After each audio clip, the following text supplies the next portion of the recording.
उत्तर प्रदेश सरकार अब पूरे प्रदेश में वक्फ बोर्ड की व्यवसायिक और आवासीय क्षेत्रों की जमीनों पर निर्माण कराएगी।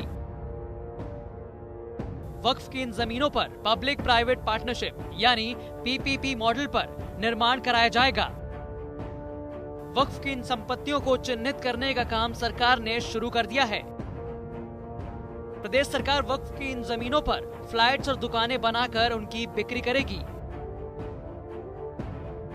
बिक्री और किराए से मिलने वाली राशि का इस्तेमाल मुस्लिम समाज के विकास के लिए किया जाएगा।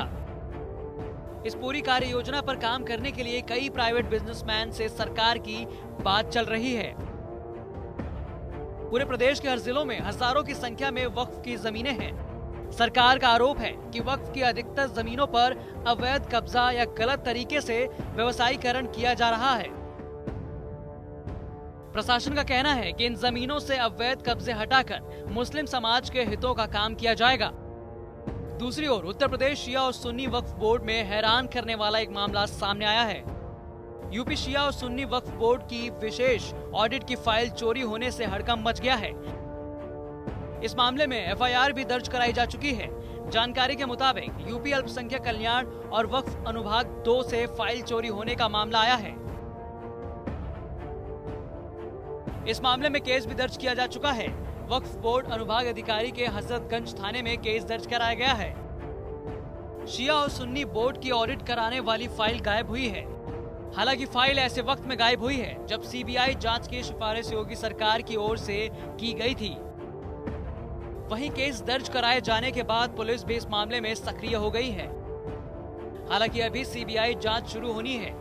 एफआईआर में उल्लेख किया गया है कि सचिवालय प्रशासन विभाग की ओर से अल्पसंख्यक कल्याण और वक्फ का भी जीर्णोद्धार किया गया था और अधिकारियों और कर्मचारियों के लिए अलग अलग स्थानों पर बैठने की व्यवस्था की गई थी। देखिए, इसमें साजिश तो यूं है क्योंकि पिछली सरकारों से ही साजिश चल रही थी। वक्फ बोर्ड में बहुत बड़ा भ्रष्टाचार हुआ था जिसको लेकर तमाम मुस्लिम समाज के लोग प्रदेश में पिछले 6-7 वर्षों से, धर्मगुरु हों, बुद्धिजीवी वर्ग के लोग हों, सम्रांत लोग हों, सभी लोग, समाज सेवी लोगों ने आवाज़ उठाई थी कि इसकी सीबीआई जांच होना चाहिए और पिछली सरकारों ने सीबीआई जांच नहीं कराई थी। और आदरणीय योगी जी ने उस बात को आगे बढ़ाते हुए जब हम लोगों ने उनसे अपील की और तमाम मौलाना वगैरह आए मिलने के लिए, तमाम धर्मगुरु आए, उन्होंने कहा कि सीबीआई की जांच होना चाहिए, इसमें पारदर्शी तरीके से जांच होकर सामने आना चाहिए कि किन लोगों ने भ्रष्टाचार किया है। तो उसको लेकर माननीय मुख्यमंत्री जी ने पिछले साल, आप सबने देखा कि इसको सीबीआई के हवाले कर दिया कि ये जाँच बहुत दिनों से मांग चल रही थी, वो जाँच हो रही है।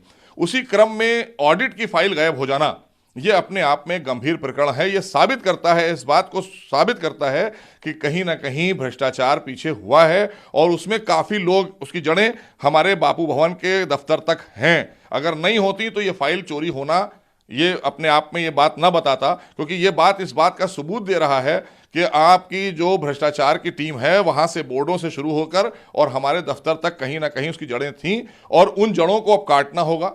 उनके वक्त आ गया है, इसीलिए हमने उसमें एफआईआर करा दी है। हजरतगंज थाने में एफआईआर हो गई है, उसकी जांच हो रही है। आपने देखा था कि 2017 में जब हम सरकार में आए थे तो हमने वक्फ बोर्डों का निरीक्षण किया था। निरीक्षण के दौरान सुन्नी वक्फ बोर्ड में तमाम अधजली और जली फाइलें कबाड़ में मिली थी। एक कार खड़ी थी पुरानी, उसके अंदर भी मिली थी। हज़ारों की तादाद में फाइलों को नष्ट किया गया था। तो इसलिए ऑडिट रिपोर्ट में वो सारी चीज़ें आएंगी। हो सकता है कि ऑडिट में उनकी भी कहीं रिपोर्ट होती, तो इसलिए उस फाइलों को गायब कर देना इसी बात का सबूत है कि वो सब चीज़ें उससे कनेक्ट हो रही हैं। तो अब आपको मैं बताना चाहता हूं कि आदरणीय योगी जी की सरकार है, हम लोगों का संकल्प है कि हम भ्रष्टाचार पर जीरो टॉलरेंस पर काम करते हैं और ये बात तय है कि जो भी लोग इसमें दोषी हैं, हमारे विभाग में जो भी, हमारे अनुभाग 2 के जो भी इसमें दोषी पाए जाएंगे, जिनके पास फाइल थी, उनके खिलाफ भी कार्रवाई होगी। ज़रूरत पड़ेगी विभागीय जाँच के बाद हम इसमें एसआईटी भी लागू करेंगे, एसआईटी भी बनाकर जांच कराएंगे और उसके साथ साथ सीबीआई अपनी जांच करेगी। लेकिन एक सबसे बड़ा प्रश्न यहां पर यह आ गया है कि इसका मतलब यह है कि पिछले बोर्डों में जो लोग थे वो इसमें संलिप्त हैं और हमारे कुछ यहाँ के कर्मचारी और बाबू भी उसमें संलिप्त हैं। इससे इनकार नहीं किया जा सकता है और ये बात साफ हो गई है कि अब चुनाव में उन्हीं को आना है। चुनाव में अगर चुनाव आते हैं प्रक्रिया में तो बगैर ऑडिट के नहीं आ सकते और ऑडिट ही एक ऐसी पकड़ होती है भ्रष्टाचार की, जो सब जानते हैं कि ऑडिट में कोई भी चीज़ का हेराफेरी कोई नहीं कर सकता। तो 10 साल का हमने ऑडिट रिपोर्ट मांगा था, तो 10 साल की ऑडिट रिपोर्ट क्या हमारे पास तो शून्य हो गया।